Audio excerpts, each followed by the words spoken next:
अस्सलाम वालेकुम प्यारे दोस्तों, जुल्फी नॉलेज लैंड वर्ल्ड में खुश आमदीद। सुल्तान सलाहुद्दीन अय्यूबी रहमतुल्लाह अलैह। जब मैंने अपनी शमशीर बेनियाम की और अपना हाथ फिजा में बुलंद किया तो शादिर बहुत जोर से चीखा, अगर खलीफतुल मुस्लिमीन मेरे जुर्म की माफी का ऐलान करें और मुझे मिस्र से जाने की इजाजत दे दें तो मैं इन सारे गद्दारों के नाम बता सकता हूँ। मैंने शादिर की चीख सुनकर अपना उठा हुआ हाथ रोक लिया और शादिर से कहा, पहले तुम इन गद्दारों के नाम बता दो, फिर तेरी पेशकश पर गौर किया जा सकता है। शादिर ने जवाबन कहा, अब मुझे किसी पर एतबार नहीं रहा। पहले मेरे और खलीफतुल मुस्लिमीन के दरमियान जान बख्शी का मुआहिदा तय पाएगा, फिर मैं अपने आदमियों के नाम बताऊंगा। कहीं ऐसा न हो कि मैं इनके नाम बता दूं और बाद में इन लोगों के साथ मुझे भी कत्ल कर दिया जाए। मैंने शादिर की पेशकश पर कई जावियों से गौर किया। वो झूठ बोलकर अपनी जान भी बचा सकता था। अमीर अजीजुद्दीन ने तशवीशनाक लहजे में कहा, फिर एक बार ख्याल आया कि इसे आपकी अदालत में पेश कर दिया जाए ताकि हमें इन फितनागरों से निजात मिल जाए जो जेर जमीन चले गए हैं। अभी मैं ऐसी कशमकश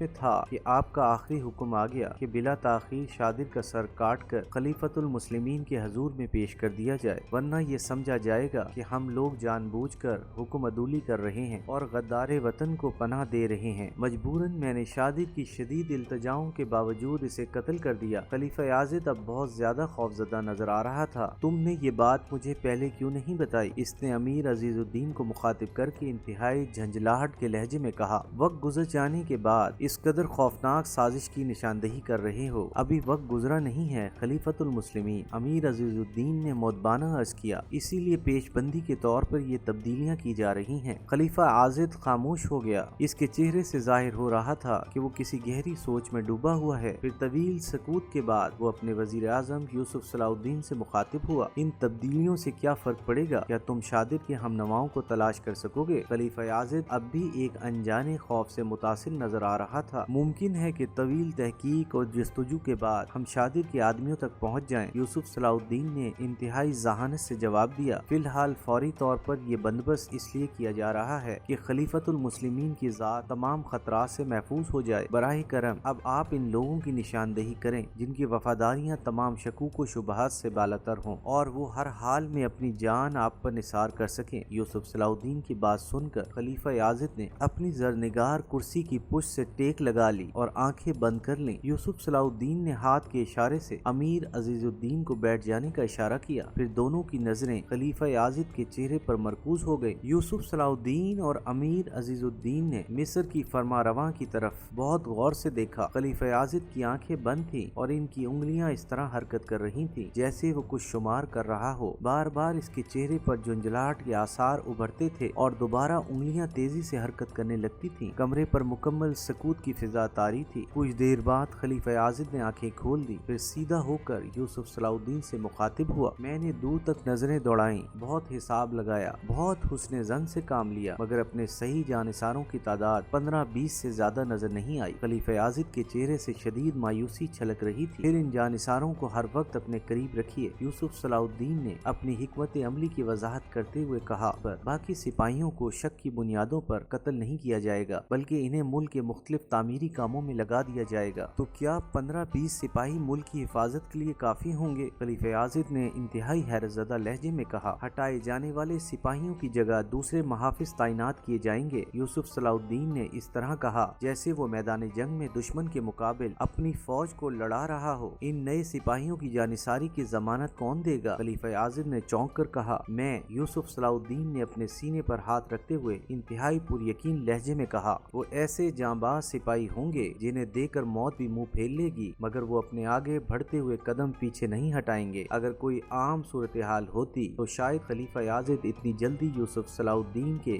इस इकदाम की मंजूरी नहीं देता, मगर शादिर के आदमियों के खौफ से खलीफा ने फौरी तौर पर इस तब्दीली को कबूल कर लिया। फिर वो सिपाही जिन पर खलीफा याजिद ने अपने बेपनाह एतमाद का इजहार किया था महल में छोड़ दिए गए और बाकी फौजियों की जगह 2000 नए सिपाही कसरे खिलाफत की हिफाजत पर متعین کر دیے گئے۔ یہ تمام سپاہی یوسف صلاح الدین کے جانثار تھے اور انہوں نے فوج میں شامل ہونے سے پہلے خفیہ حلف اٹھایا تھا۔ ہم اس ذات پاک کو حاضر و ناظر جان کر قسم کھاتے ہیں کہ پیغمبر اسلام صلی اللہ علیہ وسلم کے لائے ہوئے مذہب کی حفاظت کے لیے اپنی جانوں کا حقیر نذرانہ بھی پیش کر دیں گے۔ اس ساری منصوبہ بندی میں یوسف صلاح الدین نے کسی عیاری سے کام نہیں لیا تھا، بلکہ شادر کے آخری الفاظ سے سیاسی فائدہ اٹھایا۔ سلطان نور الدین محمود زنگی کی ہدایات کو بروئے کار لانے کے لیے ضروری تھا کہ خلیفہ آزد اور مصر کے دوسرے باطنیوں کی عسکری طاقت کو کمزور سے کمزور تک کر دیا جائے، اور یوسف صلاح الدین اپنی اس کوشش میں بحسن و خوبی کامیاب ہو گیا تھا۔ اگرچہ خلیفہ آزد مصر کا مطلق العنان شہنشاہ تھا، مگر یوسف صلاح الدین نے بڑی ذہانت سے اس کے گرد اپنے سپاہیوں کا حصار کھینچ دیا تھا۔ ادھر یوسف صلاح الدین اپنے منصوبے کے دھندلے خد و خال میں رنگ بھر رہا تھا اور ادھر باربک نئی سازش کی لکیریں کھینچ رہا تھا۔ انہی دنوں یوسف صلاح الدین نے ایک نیا حکم جاری کیا تھا، جس کے مطابق مصر کا کوئی امیر بھی وزیر اعظم کی اجازت کے بغیر ملک کی سرحد سے باہر نہیں جا سکتا تھا۔ اس کے علاوہ یوسف نے اپنا مضبوط ترین شعبہ جاسوسی بھی قائم کیا تھا، جس کے کارندے دن رات گھوم کر عمرہ کے یہاں آنے جانے والوں پر گہری نظر رکھتے تھے۔ ابو جعفر اور علی ناصری کے لیے خصوصی طور پر نگراں جاسوس مقرر کیے گئے تھے۔ یہ دونوں باطنی عمرہ یوسف صلاح الدین کے نئے انتظامات سے انتہائی ناخوش تھے۔ ایک بار ان دونوں نے خلیفہ آزد کی خدمت میں حاضر ہو کر یوسف صلاح الدین کی شکایت کرتے ہوئے کہا تھا، آپ نے تو ہمیں قیدی بنا کر رکھ دیا ہے۔ خلیفہ آزد نے مصلحت و سیاست سے کام لیتے ہوئے ابو جعفر اور علی ناصری کو یہ کہہ کر ٹال دیا تھا کہ غدار شادر کی وجہ سے یہ ناخوشگوار اقدام اٹھایا گیا ہے۔ کچھ دن بعد ملک کی سیاسی فضا صاف ہو جائے گی تو اس قسم کی ساری پابندیاں ہٹا لی جائیں گی۔ خلیفہ آزد نے ان دونوں مصری عمرہ پر ظاہر کر دیا تھا کہ اس ملک میں جو کچھ ہو رہا ہے اسی کے حکم سے ہو رہا ہے۔ اب وہ ابو جعفر اور علی ناصری کو کس طرح بتاتا کہ وہ خود بھی اپنے آپ کو محصور سمجھ رہا ہے۔ ایپیسوڈ 40 اختتام پذیر ہوئی۔